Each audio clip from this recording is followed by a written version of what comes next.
Hey guys, welcome back. Robocraft early access coverage. This is episode 114. I'm Enigmius, and today we're tweaking the plasma bomber. We've got a reasonable design, I think, but it still tends to want to fly itself in the absolute worst direction possible, which is straight up. When we're not paying attention, it would be nice if we could set it up so that it maintains the heading that we give it, so that we can do things like zoom in and take, accurate shots on targets that are maybe not the kinds of things that we would be successful aiming at with the regular default view. So an example like that was a good clean shot, took care of the bot. We're not necessarily patting ourselves on the back for it, but it illustrates what we're trying to go for. But this is what we get when when we try to do that. The bot just noses up and it goes for the ceiling of the world, so to speak. This time, playing around with a few different strategies, recovering from that kind of stall, we were a little bit more successful in doing so, but then all of a sudden it wanted to nose down very aggressively. I kind of feel there's maybe a bit of a glitchiness going on. Certain things are not resetting properly, certain things are not behaving properly after certain things happen. I don't know. But the beginning for us is exhausting whatever options we can come up with to get the thing to fly straight in the first place. So you saw with the tier 9 rudders underneath the wings, and now we're going to adjust different positions of the wings to see if we can't arrive at a place where the bot basically holds the heading that we give it, and then from there we can evaluate other aspects of the bot's performance and make tweaks. There's no point going into a bunch of detail, trying to fix things on the bot if the bot isn't going to be flyable. And you can see we made a minor adjustment and we couldn't even get off the ground, which is no, I can't see myself going into a match and doing that. We poke a little bit of fun at people who go into matches with bots that just aren't up to the task, and they complain, oh well, the practice map is awful, I don't know how to, or I can't test it there, so I have to come here and ruin all of your lives with my crappy bot that doesn't do what it's supposed to. That's all well and good, but standards. There's got to be some kind of standard at play here, and one of them is if we go into the practice map and we try and take off in our bomber, and the first thing that happens is that we fail to take off, we don't need to go into a real match to find out that it's not going to be very successful. That's just something that we can sort out for ourselves after a quick glance at what's going on in the practice map. So we make a few adjustments to the chassis to create some new hard points for the wings and try and give ourselves at this point a little bit of spread between the wings in terms of front to back, and bring the wings a little bit closer together, a little bit, not necessarily on the same plane, but a little bit closer together. So as you can see now, it's flying all by itself, level. It's a beautiful thing. This is exactly what we've been looking for, and it didn't take much. It didn't take, a bunch of crazy mathing, sitting down and doing calculations and spreadsheets and stuff like that. Not that there's necessarily anything wrong with that, but I'm looking at this and I'm trying to, the wings are so difficult when you look at them to figure out which side is the control surface side and which side is just like the wing side on these great big tier 10 wings, because it's the whole wing that rotates. I'm realizing this now. I guess in that light it doesn't really matter. I'm pretty sure we've got it set up, however, the way that they're intended to be oriented, with the front on the front and the back on the back.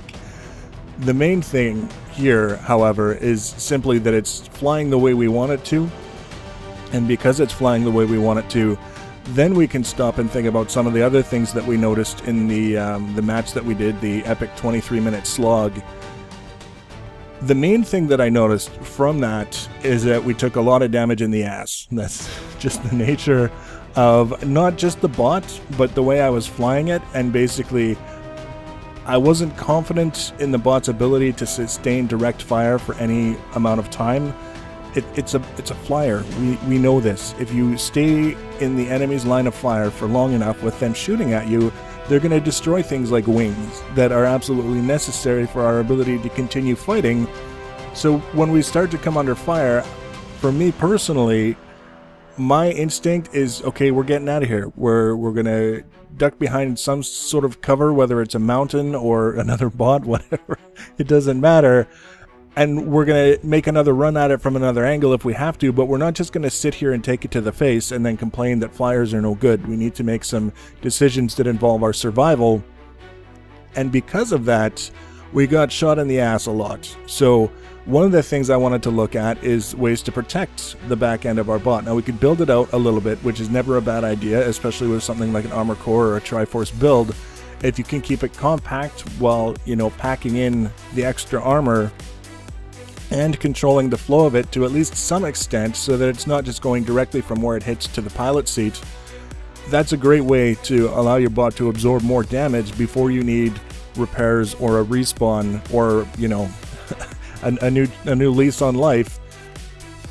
But also electroplates, especially now that we have the option to get the tier 10 versions of all the different shapes and sizes. I wanted to kind of get a feel. I have these 2 tier 8 electroplates, and I wanted to just kind of put them on and see how they would fit and how they would work to kind of cover up the back end a little bit, and then build it out a little bit. And if I liked how it was going, then I could justify buying the tier 10 version of the T8 shape and swap them out so that we get the maximum possible benefit out of it that we can. And then we'll be like completely destitute with less than 100,000 RP, but at least rather than buying the T8 shape of the T10 electroplates and finding that they weren't going to fit, it was easier to just kind of set it up this way.